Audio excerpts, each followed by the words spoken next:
کو بادر نہیں کرتے ہم کہ کون کس پولیٹیکل پارٹی کے ساتھ ہے. بادر صرف یہ کرنا ہے کہ آپ جس پولیٹیکل پارٹی کو سپورٹ کر رہے ہیں آپ کریں, لیکن اگر آپ کی آزادی رائے پہ, آپ کی آزادی اظہار پہ کوئی پولیٹیکل پارٹی پابندی لگاتی ہے, خواہ وہ حکومت میں ہے یا اپوزیشن میں ہے, تو آپ نے اس کے خلاف آواز بلند کرنی ہے. اس کی مثال یہ ہے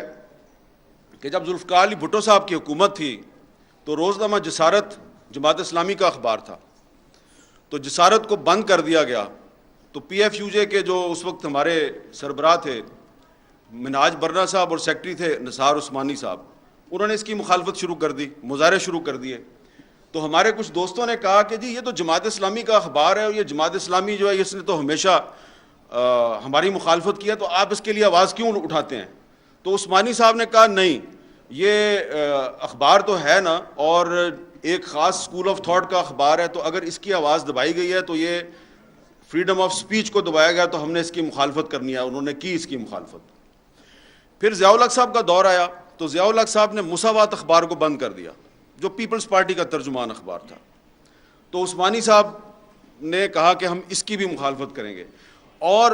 1978 میں Pakistan federal union of journalist نے گرفتاریاں دینی شروع کر دیں. یہاں سے تحریک چلی. معذرت کے ساتھ عرض ہے کہ جو پولیٹیکل پارٹیز کی جو تحریک بحالی جمہوریت ہے جس کو ایم آر ڈی کہا جاتا ہے, یہ 1983 میں بنی ہے, لیکن پی ایف یو جے کی جنرل ضیاء الحق کے خلاف سٹرگل 1978 میں شروع ہو گئی تھی جب مساوات اخبار کو بند کیا گیا تھا. یہاں پہ ایک پرانے پپلے بیٹھے ہوئے ہیں پیچھے مجھے نظر آ رہے ہیں, عبداللہ ریاض صاحب, ان کو سارا پتہ ہے. تو فرد اللہ بابر صاحب بھی ان باتوں کی تائید کریں گے. تو اس لیے یہ جو مسئلہ ہے نا کہ جی آپ ایک پولیٹیکل پارٹی کا جو موقف ہے اس کو کیوں سپورٹ کر رہے ہیں, بطور ایک صحافی یہ ہماری ایک انٹرنل ڈیبیٹ ہے کہ آپ کو ریڈ لائن کتنی کراس کرنی ہے کتنی نہیں کرنی. لیکن اگر آپ کر بھی رہے ہیں اور آپ کی آواز دبائی جاتی ہے تو یہ ناقابل قبول ہے, یہ آرٹیکل 19 کی خلاف ورزی ہے. ہمارے دوست جناب شعیب شاہین صاحب نے بڑی زبردست باتیں کی ہیں. انہوں نے لائرز موومنٹ یاد دلائی ہمیں 2007 میں جب پابندیاں تھیں اور ہم سڑکوں پہ پروگرام کرتے تھے, اور عمران خان صاحب بھی آتے تھے اور مسلم لیگ نون کے لوگ بھی آتے تھے اور بھی سارے لوگ آتے تھے. لیکن ہمارا یہ خیال تھا کہ لائرز موومنٹ جو ہے اس کے نتیجے میں پاکستان میں جو قانون کی بالادستی کا جو تصور ہے, یہ تصور جو ہے یہ مضبوط ہوگا. لیکن یہ تصور جو ہے یہ مضبوط نہیں ہوا. یہ میں بڑی بدقسمتی سے یہ بات کروں گا, جو فروٹ ہے نا, جو پھل ہے اسٹرگل کا, وہ نہیں ملا. اور اسی لیے پھر اس کے بعد ہمیں خود عدالتوں میں جا کے اور کہنا پڑا کہ یہ جو ہمارے میڈیا میں جو کچھ ہو رہا ہے اس کو بند کریں. میں نے 2012 میں سپریم کورٹ میں پٹیشن فائل کی کہ یہ جو انفارمیشن منسٹری کا سیکرٹ فنڈ ہے اس کو آپ بند کریں, کیونکہ یہ جو سیکرٹ فنڈ ہے اس سے صحافیوں کو رشوت تقسیم کی جاتی ہے. اس کو پیپلز پارٹی کی گورنمنٹ تھی. انفارچونیٹلی پیپلز پارٹی کی گورنمنٹ نے بڑی مخالفت کی ہماری, لیکن ہم نے کہا کہ یہ غلط بات ہے. اور اس کے بعد پھر بہت سے اور ایشوز تھے جس کے بعد ہمیں غداری کے الزامات لگنے شروع ہو گئے, حملے ہو گئے. تو آج آپ کو بھی غدار کہا جا رہا ہے, آپ کو بھی غداری کے مقدمات میں ملوث کرنے کی دھمکیاں دی جا رہی ہیں. تو ہم نے تو بھائی ہمیشہ سے یہ جو غدار کا ٹیگ لگانے والے لوگ ہیں اور غداری کے سرٹیفکیٹ تقسیم کرنے والے لوگ ہیں, ہم نے تو ان کی ہمیشہ سے مخالفت کی ہے. اب آپ بھی اس کی زد میں آ رہے ہیں تو ویلکم ٹو دا ٹریٹرز کلب, ہم آپ کو خوش آمدید کہتے ہیں غداروں کے کلب میں. اس کی وجہ یہ ہے کہ میں ذاتی طور پہ ہمیشہ یہ کہتا ہوں کہ اگر کوئی مجھے غدار کہتا ہے تو 100 دفعہ کہے کہ میرے لیے فخر کی بات ہے. ہاں, اگر کوئی آپ کو پیٹریوٹ کہتا ہے تو پھر آپ ذرا مشکوک ہیں, کیونکہ پھر پیپلز پارٹی پیٹریوٹ بنی تھی نا, پتہ ہے نا آپ کو. تو مسلم لیگ کے اندر بھی جو گروپ بنے تھے قائد اعظم کے نام پہ, پتہ ہے نا آپ کو کس طرح بنتے ہیں, برا نہ بنائیے گا سرور خان صاحب. تو اس لیے اگر آپ کو کوئی پیٹریوٹ کہتا ہے تو پھر آپ مشکوک ہو جاتے ہیں. ہاں, کوئی غدار کہتا ہے اس کا مطلب ہے کہ یار یہ بندہ جو ہے نا یہ اس راستے پہ چل رہا ہے جس پہ فاطمہ جناح چلی تھی. سب سے پہلے اس ملک میں مادر ملت محترمہ فاطمہ جناح کو جنرل ایوب خان نے کہا یہ انڈین ایجنٹ ہے, اور کہا کہ یہ غدار ہے. اس لیے آج کے پاکستان میں جب کسی سیاستدان کو غدار کہا جاتا ہے تو میں سمجھتا ہوں کہ اسے اس پہ اعتراض نہیں کرنا چاہیے, خوشی کے ساتھ کہیں کہ ہاں میں غدار ہوں, آؤ مجھے گرفتار کرو, آؤ میرے پہ مقدمہ چلاؤ. لیکن اگر کوئی فوجی ڈکٹیٹر جو ہے اس پہ آرٹیکل 6 کو ایبروگیٹ کرنے کا الزام ہے، تو اس پہ مقدمہ ضرور چلنا چاہیے، اس کو کنوکٹ کیا گیا تو اس کو سزا بھی ملنی چاہیے۔ تو یہ شعیب شاہین صاحب جو ہیں یہ میری اس بات سے اتفاق کریں گے، انہوں نے بڑے خوبصورت طریقے سے آپ کو ڈیفائن کر دیا ہے کہ آئین کی خلاف ورزی ایک اور چیز ہے اور آئین کو ایبروگیٹ کرنا ایک اور چیز ہے۔ تو آئین کی خلاف ورزی پر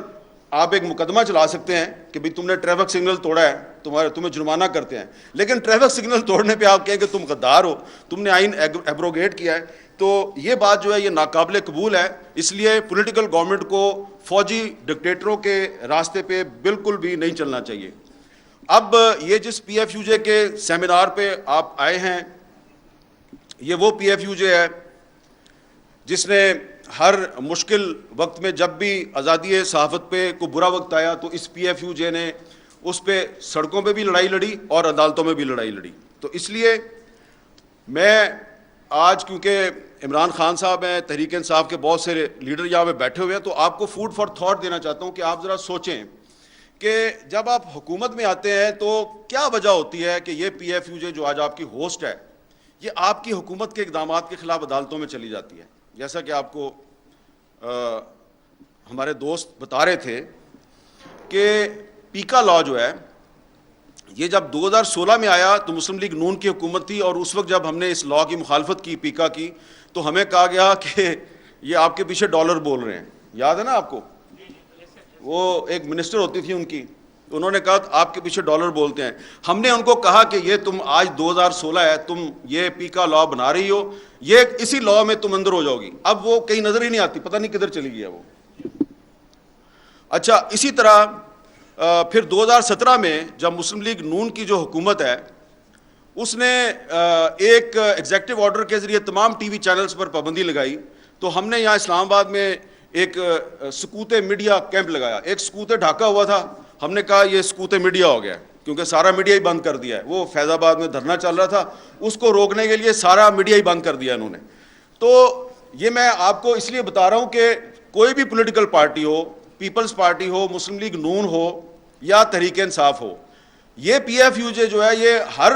حکومت کے دور میں جب بھی کوئی پابندی لگتی ہے تو یا تو ہمیں سڑکوں پہ آنا پڑتا ہے یا ہمیں عدالتوں میں جانا پڑتا ہے۔ تو یہ جو پی ایف یو جو ہے، اس پی ایف یو جے نے جب آپ نے پیکا آرڈیننس جو ہے وہ جب آپ نے لاگو کیا، اور میری انفارمیشن کے مطابق ڈاکٹر شیریں مزاری نے اس پہ آبجیکشن کی تھی، لیکن اس کے باوجود وہ ایک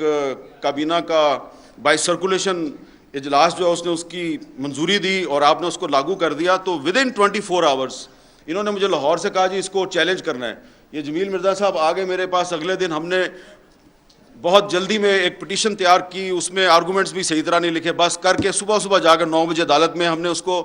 داخل کروایا، اور اس دن جسٹس اطہر من اللہ صاحب کا اللہ بھلا کرے کہ انہوں نے اس کا جو سب سے خطرناک اس کی جو کلاز تھی اس کو انہوں نے سسپینڈ کر دیا۔ اگر وہ سیکشن 22 اگر وہ اس دن سسپینڈ نہ کرتے تو آج یہ آپ یہاں پہ جو سیمینار کر کے کوئی چلا جائے گا، کوئی پتہ نہیں شاید جا سکے یا نہ جا سکے، کہیں کہاں پھنس جائے۔ لیکن یہ ہے کہ یہ شعیب شاہین صاحب تو پچھلے سیمینار میں بھی تقریر کر کے ابھی تک آپ صحیح سلامت پھر رہے ہیں، اگر وہ اطہر من اللہ صاحب اس سیکشن کو سسپینڈ نہ کرتے تو یہ بات کرنا آج یہاں پہ بڑا مشکل ہو جاتا۔ اس لیے یہ بات بالکل صحیح کی جا رہی ہے کہ ملٹری ڈکٹیٹر کے دور میں اور آج کے دور میں جو فرق ہے وہ یہ ہے کہ ملٹری ڈکٹیٹر کے دور میں آپ کو پتہ ہوتا ہے کہ آپ کا دشمن کون ہے۔ یہ سویلین گورنمنٹ کے دور میں جو ایک آمرانہ قسم کے اقدامات لگتے ہیں تو وہ سامنے نہیں آتے، پتہ ہی نہیں چلتا کون کیا کر رہا ہے۔ اسی طرح جو ایک تو پیکا آرڈیننس جو ہے،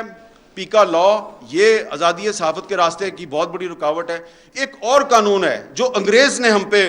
مسلط کیا تھا، 124A بغاوت کا مقدمہ، اور یہ 124A جو ہے یہ اس کی یہ ٹریجڈی ہے بہت بڑی پورے سب کانٹیننٹ کی، کہ ایک کشمیری جرنلسٹ ہے فہد شاہ، سری نگر میں اس کو جیل میں ڈالا ہوا ہے 124A کے تحت، اس پہ 124A لگائی ہے انڈین گورنمنٹ نے،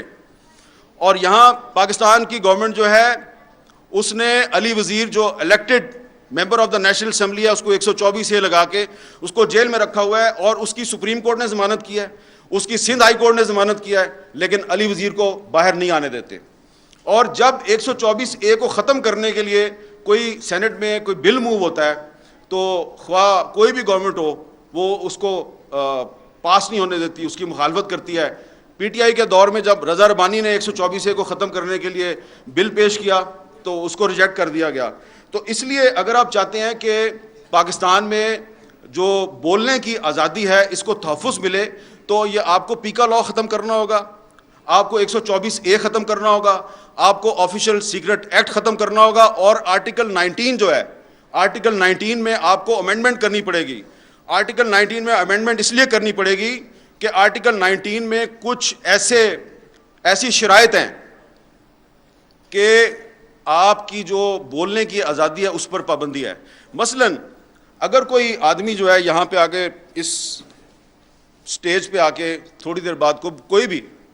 میرے بعد آنے والا مقرر یہ کہتا ہے کہ پاکستان امریکہ کا غلام ہے اور پاکستان کو امریکہ کی غلامی نہیں کرنی چاہیے, آپ کو پتہ ہے یہ آرٹیکل 19 کی خلاف ورزی ہے.